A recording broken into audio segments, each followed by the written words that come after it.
Bon, vous savez qu'on a eu une bonne récession après, hein, bon. Et donc, là, les faiseurs d'argent, comme je les appelle, ils commençaient à se demander how to make money. Bon, c'est évidemment la question du management et de l'économie néolibérale, ou néoclassique. How to make money. Alors, how to make money, eh bien, ça devenait très difficile de faire de l'argent sur l'immobilier.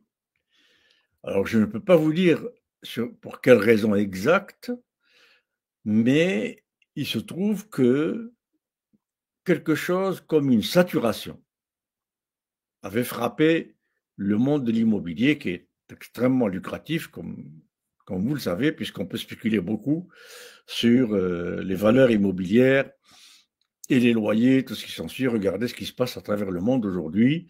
On a des cadres supérieurs, etc., des ouvriers, n'en parlons pas, diplômés, diplômés bien sûr, beaucoup, et avec des postes salariés, tout ce qui s'ensuit, qui soit sont dans la rue, soit sont sous des tentes, soit vivent dans leur voiture.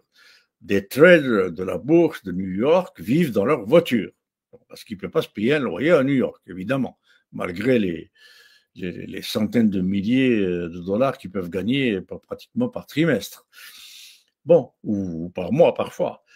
Alors, donc, mais évidemment, c'est on dit les montagnes russes hein, dans ces domaines-là. Bon, alors donc,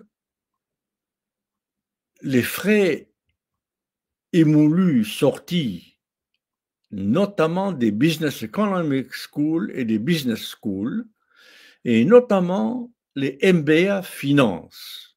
Bon, alors je dis ça parce qu'il y a eu des enquêtes du Washington Post, il y a eu des enquêtes du New York Times, il y a eu des enquêtes du Times, il y a eu des enquêtes du Business Week, enfin tous ces journaux, évidemment le Wall Street Journal, etc., etc. Des enquêtes très fouillées sur qu'est-ce qui a bien pu se passer. Bon. Alors donc, je tire de là ce que je suis en train de vous dire et que vous trouverez dans plus en détail et bien plus démontré, donc de façon très séquentielle dans Altogashi. Alors donc, ces gens, 2003, je vous dis là, 2004, 2005, donc on est 3-4 ans avant la crise, avant 2008, qui a commencé d'ailleurs en 2005-2006, on commençait à en voir les prémices. Eh bien, how to make money? Comment faire de l'argent? Ben, le problème, c'est que sur tous les produits traditionnels, disons à l'époque, sur lesquels on pouvait faire de l'argent en boursicotant, les mines, les minerais, l'or, l'uranium, le pétrole, etc., tout ce que vous voudrez, eh bien, ça donnait moins. Alors ces gens formaient How to make money, MBA Finance, etc., eh bien, ils se sont dit, on va être inventif, créatif. Et je ne sais pas si vous le savez, mais il existe ce qu'on appelle la comptabilité créative, c'est-à-dire une forme de comptabilité à partir de laquelle vous déclarez des résultats, etc., de votre entreprise de façon telle que, disons, vous êtes dans une situation où vous faites des profits suffisants et plus que suffisants, eh bien, la comptabilité créative, c'est une forme de comptabilité qui consiste à être donc créatif, c'est-à-dire à inventer des façons qui font que, au lieu de déclarer il y avait déjà des méthodes et des moyens de faire ça, on le sait, en jouant par le haut, par le bas, sur l'amortissement, sur tout ce qui s'ensuit, bon, les comptables savent de quoi je parle, eh bien, sur les comptes à payer, sur les comptes à recevoir, sur les stocks, sur tout ce qui s'ensuit, sur les mauvaises créances, sur provision pour mauvaises créances, sur etc. Bon, il y a toute une série de jeux sur lesquels vous pouvez jouer alors que vous faites des profits, vous déclarez des pertes, etc. Et non seulement vous ne payez pas d'impôts, etc., mais vous recevez des crédits d'impôts en plus. Bon. Alors donc, ces gens, ces génies, je vous ai déjà dit comment le MBA, Master in Business Administration, hein, donc maîtrise en administration des affaires, comme on l'appelle en français, eh bien, c'est un diplôme qui a une aura, une espèce de valeur intrinsèque que vous ne pouvez pas imaginer. Parce qu'en Algérie, tout ça, en Europe, ça commence. Ça a commencé déjà, il y a 2, 3, 4 ans. Depuis que, par exemple, en France, toutes les écoles de gestion françaises se sont mises à se donner des noms anglais. Alors, vous avez la Lyon School of Business, vous avez la School of Management of Rouen, vous avez la Management School HEC Jouy en Josas, vous avez, etc. Et dans les couloirs, comme j'ai enseigné dans toutes ces écoles-là, de France et de Navarre, grâce à mon livre Management en tradition et renouvellement, qui est, comme vous le savez, devenu un classique. Eh bien donc, figurez-vous qu'on faisait venir des professeurs unilingues anglophones pour enseigner dans ces écoles où moi j'ai enseigné en français. Donc ça, je vous parle de ça, c'était avant la fin des années 90. Ça a commencé tout ça début des années 2000, quelque chose comme ça, enfin ce virage anglo tout. Eh bien, dans les couloirs et dans les classes, tout ça, les étudiants, les élèves, comme on dit, parce que c'est les grandes écoles, les élèves de grandes écoles, étaient obligés de parler anglais. Alors vous entendiez, did you arrive today? Yes, I just arrived. I am tired. I am gonna have a nap. Il y a que les Français entre eux qui se comprennent avec cet anglais-là. Hein. Mais c'était un ridicule à hurler. Et là, moi, ça me fait de la peine de voir qu'en Algérie, on est en train d'essayer de faire la même chose. Comme l'a dit Kateb Yassine, je pense que c'est bien lui qui a dit ça, le français est un butin de guerre. Il fallait le garder, le français qu'on avait au début de l'indépendance. On avait toute l'Algérie pratiquement parlait un français parfait. Même les ouvriers, même les etc. Bon. Alors ne parlons pas d'université, de lycée, d'étudiants, de tout ce qui s'ensuit. Alors là, on est en train d'angliciser l'Algérie et on va retrouver la même chose, c'est-à-dire qu'on va être analphabète trilingue maintenant. On était bilingue, maintenant ça va devenir trilingue. Analphabète, alors kabyle, je ne peux pas dire parce que je ne sais pas, mais pour ce qui est de l'arabe, du français et de l'anglais, l'arabe et le français, je sais déjà qu'on était, et je l'ai expérimenté moi-même.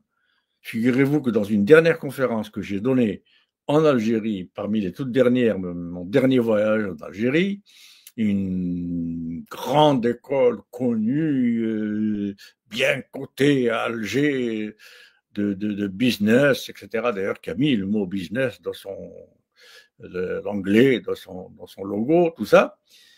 Et bon, malgré tout, ils m'ont quand même invité pour faire une conférence sur ma vision du management, etc.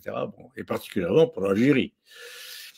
Eh bien, figurez-vous qu'ils m'ont demandé aussi de leur faire un mini-séminaire d'épistémologie-méthodologie. Excusez-moi si... Oh, excusez-moi. Ne m'en veuillez pas si je fais cette digression. Bon, il y en a beaucoup qui m'ont dit que ça ne me dérange pas, donc je le fais. Alors, donc, ils me demandent de faire un mini-séminaire d'une journée d'épistémologie-méthodologie pour leur doctorat. Alors, j'ai là devant moi tout un amphithéâtre d'inscrire au doctorat.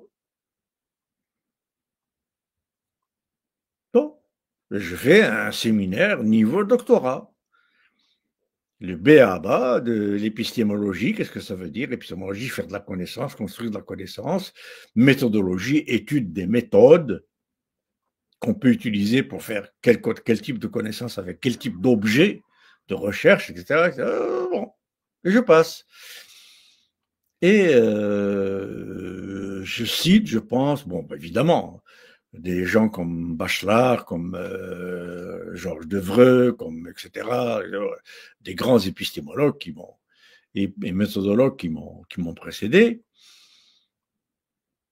Période des questions, j'étais scié. Quelqu'un qui lève la main, oui. Monsieur, vous avez cité telle phrase, telle phrase. Eh bien, elle est dans le hadith. Et il me cite une phrase du hadith. Je dis, écoutez, je suis désolé, mais on est dans deux niveaux, si on peut appeler ça épistémologiques, extrêmement différents, sinon qui n'ont rien à voir l'un avec l'autre.